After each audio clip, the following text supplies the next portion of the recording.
Greetings. This is the 11th episode of the Hungarian History Podcast.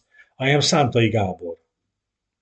In our previous episodes, we followed the chaos and the early attempts at consolidation after the Battle of Mohács, when Hungary faced both the Serbian uprising and the cunning diplomacy of the Ottoman Empire, before the mercenaries of Habsburg Ferdinand advanced into the western parts of the kingdom.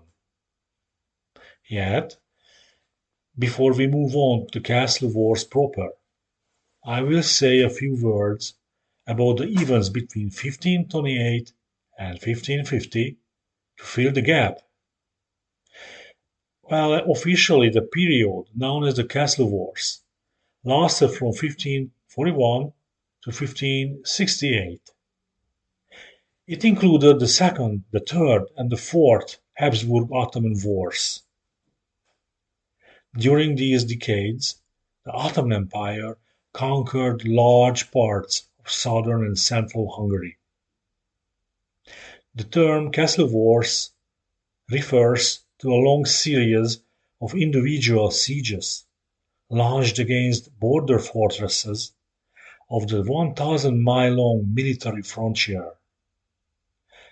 The best-known examples include Drégely, Széchenyi, Temesvár, Szolnok, Eger, Szigetvár, and Gyula castles. However, to properly understand the broader context, I find it necessary to talk about events both before 1541 and after 1568 as well. The narrative becomes a bit more complex because we must also cover what happened in Transylvania. In this episode, I will focus on the years between 1528 and 1550. While I won't go into detail about the civil war between King Ferdinand and King Szapolyai, I will concentrate on the Ottoman involvement, because the Turks were active not only against Ferdinand in Western Hungary, but also in shaping the political situation in the east, where Szapolyai's widow, Queen Isabella, held the power. As for me, I hold the Habsburg responsible for interfering in Hungarian affairs once again in 1540, an action that gave the Ottomans a convenient pretext to expand their conquest. Yes, we know their long-term goal was to push toward Vienna, and every new foothold brought them closer. In this context, it became vital for the Habsburgs to delay each major sultanic campaign as much as possible. That, in turn, depended on how long each castle could resist. Sultanic campaigns followed one another every few years, but this didn't mean any pause in hostilities. Raiding troops regularly crossed into Hungarian territory, and the castles played a crucial role in repelling them and protecting the local population. As a contemporary Hungarian saying put it, a castle can be defended only on the field. This meant that Hungarian hussar units had to control the surrounding countryside in order to defend the castles themselves. Along the 1,000-mile-long borderland, raids and counter-raids became constant. So the castle wars were not always about full-scale sieges.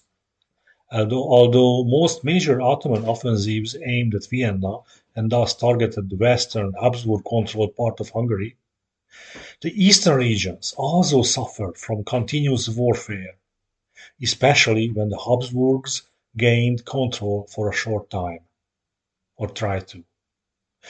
Let us now look at the events in chronological order. Szapolyai János ruled as King of Hungary from 1526 to 1540. In 1528, Sultan Sulaiman granted him an edname, officially recognizing him as a ruler of Hungary, as I mentioned it in the previous episode.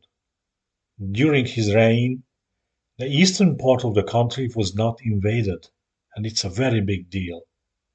Unfortunately, between 1526 and 64, Habsburg Ferdinand also occupied the Hungarian throne. This dual kingship divided the kingdom in two parts until 1540, and after the Ottomans took Buda in 41, it was split into three parts. But for now, with Szapolyai secured as an ally, Sultan Suleiman launched his first major campaign against Vienna in 1529. The siege ended in failure, and Szapolyai's troops were not involved, as he managed to excuse himself from participation. Altogether, Suleiman launched 6 campaigns towards Vienna through Hungary during his lifetime. The next one came in 1532, when he advanced again, but was stopped at Kőszeg Castle, defended by Captain Jurisic Miklós.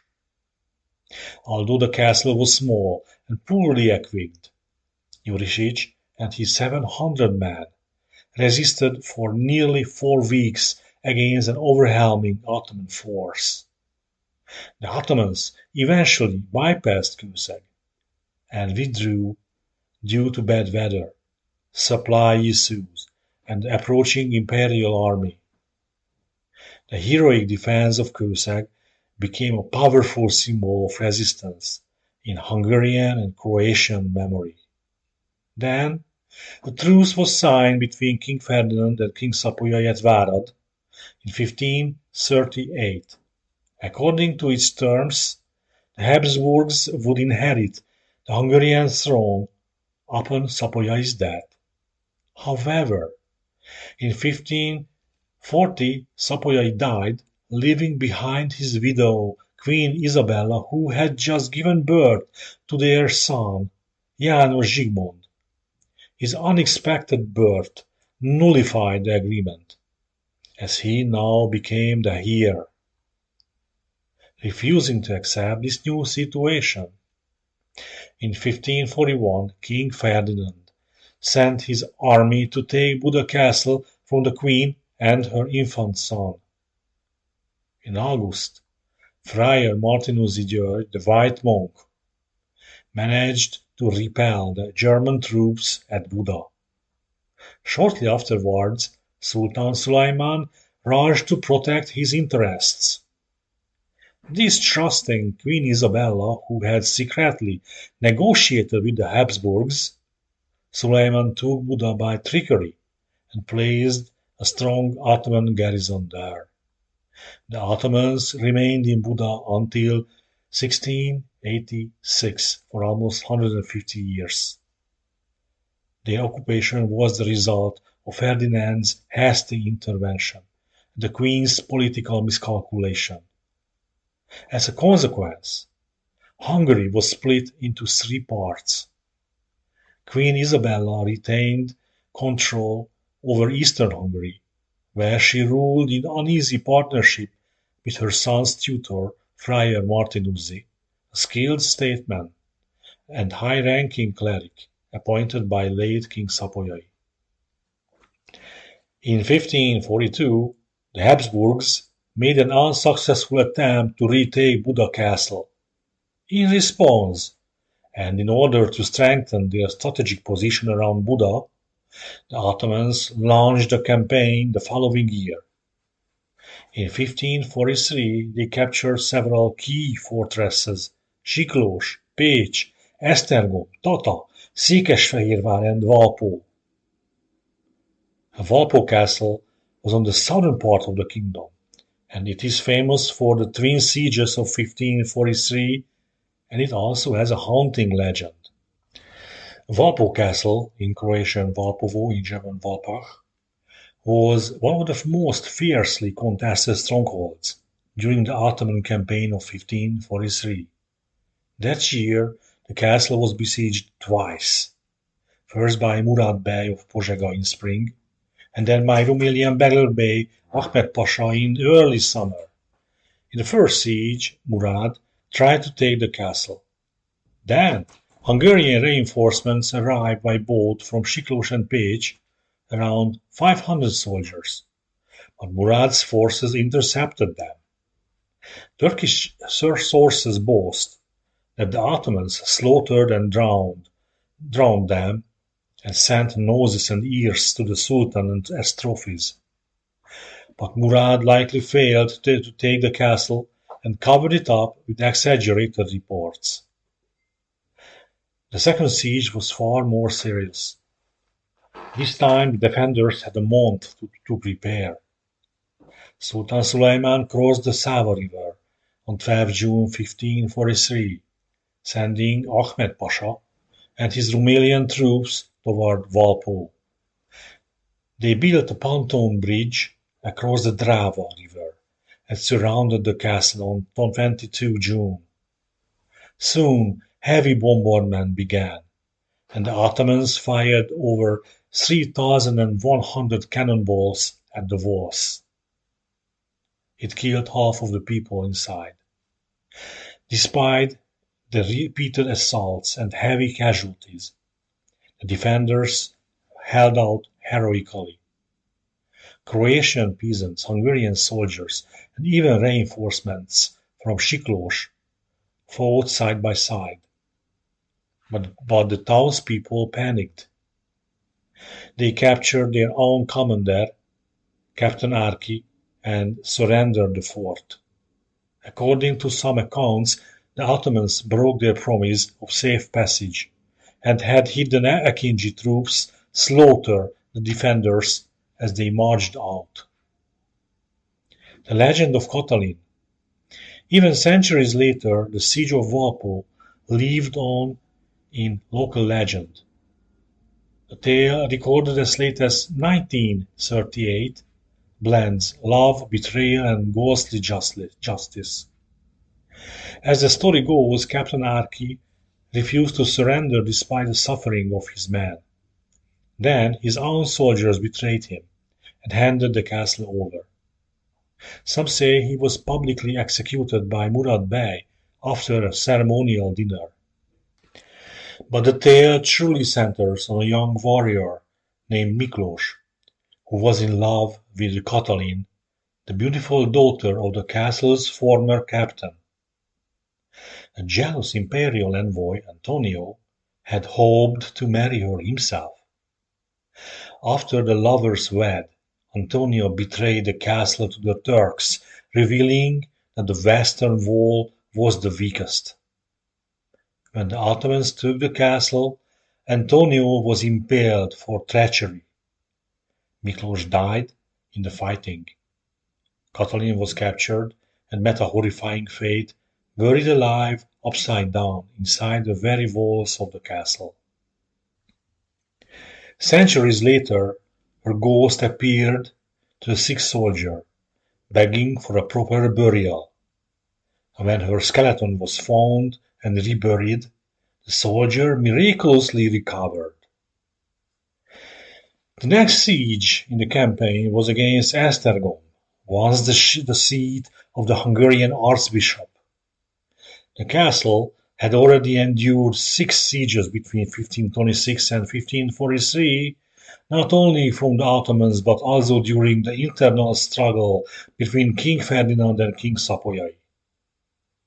After the Battle of Mohács, the city had to prepare for attacks from both sides. King Ferdinand installed foreign mercenaries in Esztergom to secure it. In 1543, Sultan Suleiman, as we said, personally led a major offensive and took the castle after a determined siege. The Ottomans demanded that Queen Isabella, the widow of King Szapolyai, cede the strategically important city of Pécs to them. But the citizens of Pécs refused. They declared their loyalty to King Ferdinand, and under the command of Simon and Tinai, They prepared to defend the city against Sultan Sulayman's massive army of 50,000. King Ferdinand had sent only 1,000 cavalrymen and 1,000 infantrymen to reinforce the defenders. But just before the siege began, disaster struck. The Flemish and Walloon mercenaries stationed in the city fled, not toward the front, but into the countryside, looting nearby villages as they went.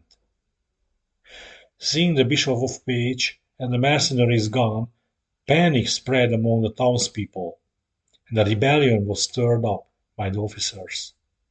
A delegation was sent to Sultan Sulayman to plead for mercy. The citizens agreed to surrender and open the gates to the troops of Qasim Bey. On July 20, 1543, Pécs fell without a fight. The shame of giving up the defenseless castle haunted the city's memory for generations. The siege of Siklós was described in detail by Giovanni Martino Stella, a contemporary chronicler. According to him, the outer castle, protected only by a simple rampart, was poorly suited for defense against Ottoman artillery. Ammunition was in short supply. The garrison numbered around 270 soldiers, joined by about 180 local serfs from nearby villages. Before the main assault, the Ottomans began digging trenches and set up 51 cannon batteries aimed at the walls. Soon the bombardment began. Within a day, the defenders were forced to retreat into the inner castle. 4 bastions were destroyed by the Turkish guns. Despite their limited numbers, the defenders launched a successful sortie on June 30, capturing 21 prisoners and destroying 7 Ottoman cannons. But on July 2, most of their ammunition was gone. The Ottomans breached the bastions, and the general assault followed. The outer castle was lost that day. The defenders held out for 2 more days, using countermines, but they eventually ran out of resources. On July 7 they capitulated. The surviving soldiers were allowed to retreat to Szigetvár. Székesfehérvár, the old coronation city of Hungarian kings, resisted more stubbornly. But despite its symbolic importance, the Habsburgs failed to provide effective support, and the city eventually fell after fierce fighting.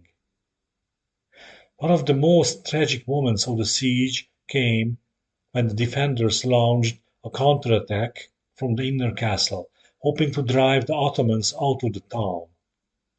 Their commander, Varkocs György, led the charge. However, they were outnumbered, and when they tried to retreat, the wealthy citizens of the town, fearing Ottoman retaliation, locked the Budai gate behind them. Varkocs György and his men were trapped outside the walls.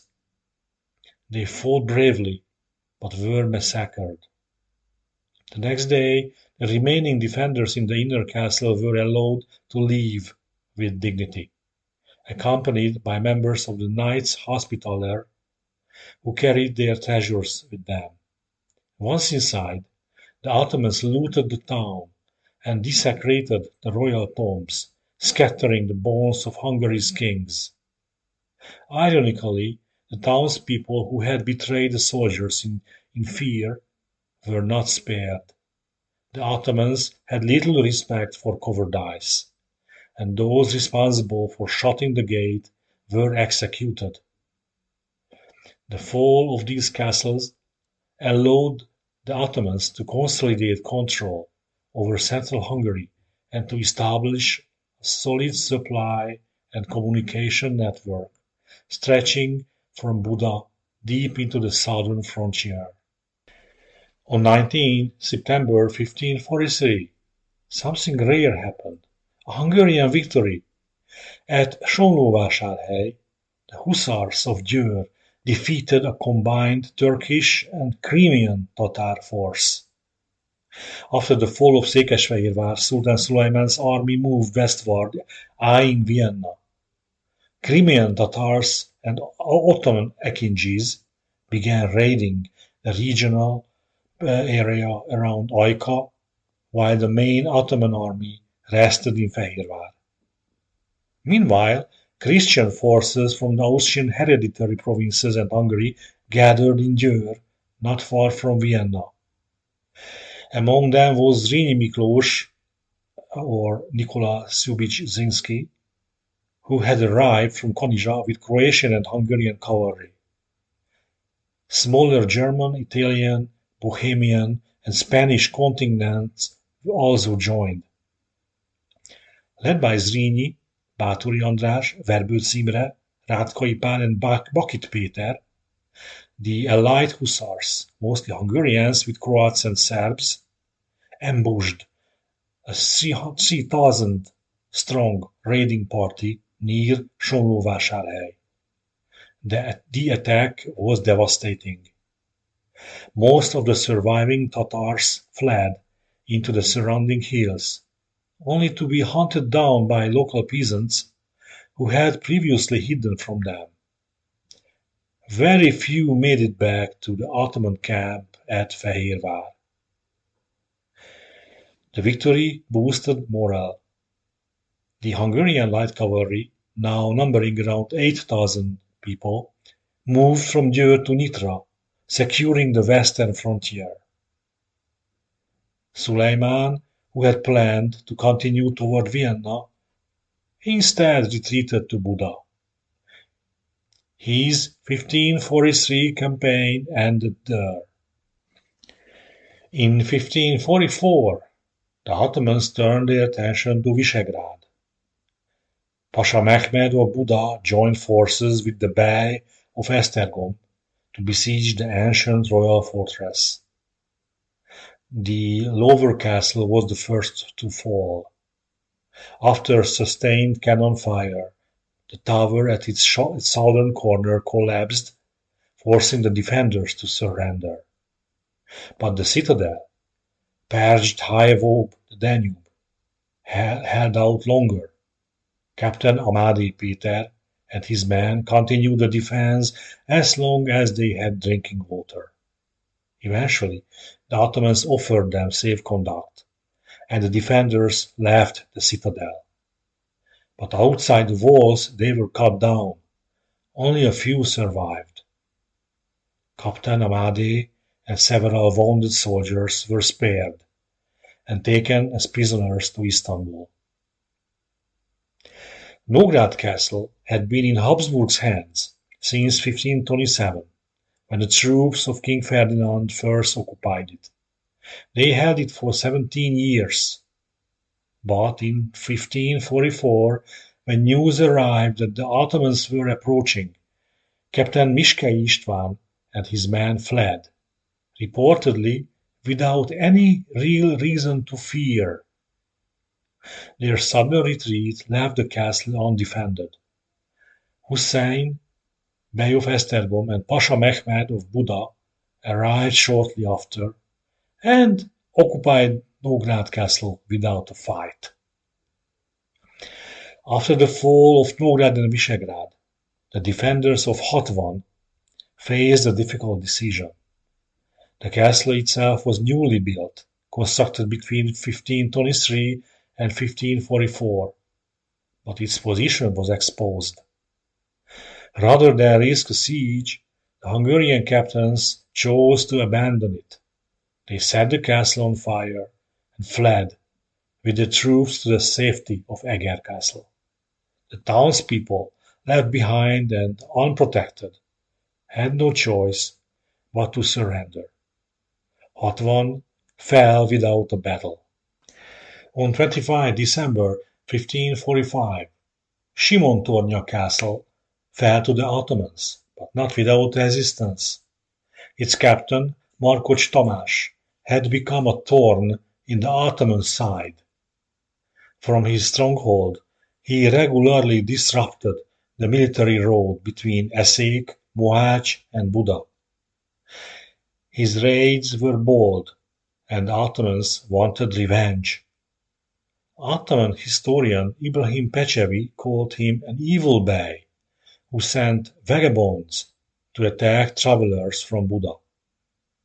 In April 1545, the Sultan ordered the Pasha of Buda and the beys of Mohács and Fehérvár to take Simontornya. The siege, however, didn't begin until autumn. Inside the castle were 300 experienced knights. The Ottomans tried to persuade them to surrender peacefully, offering safe passage with all their belongings. But Captain Markocs refused. He gathered his men and gave a rousing speech. Surrender, he said, meant either eternal shame or senseless slaughter. He urged them to fight, not just for their lives, but for the honor of Christendom. When the moment came, he opened the gates and led a surprise charge. His warriors broke into the Ottoman camp, fighting fiercely. Though most of them were cut down in the chaos, the assault disrupted the enemy. Finally, as the castle became indefensible, Markocs led a second charge, this time with the remaining defenders.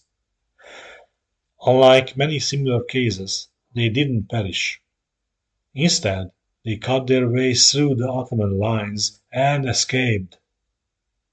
Simontornya was lost, but the captain and some of his men lived, turning what could have been a massacre into a defiant legend.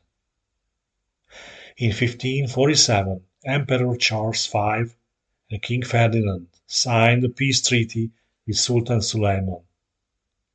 2 years later, in 1549, another agreement was reached at Nyírbátor between Friar Martin György and King Ferdinand. However, rather than bringing lasting peace, these treaties only paved the way for renewed conflict. At this point, we should turn our attention to the eastern part of Hungary, a region that during these decades was gradually evolving into what would become the Principality of Transylvania. Yet, it included lots of blood and suffering.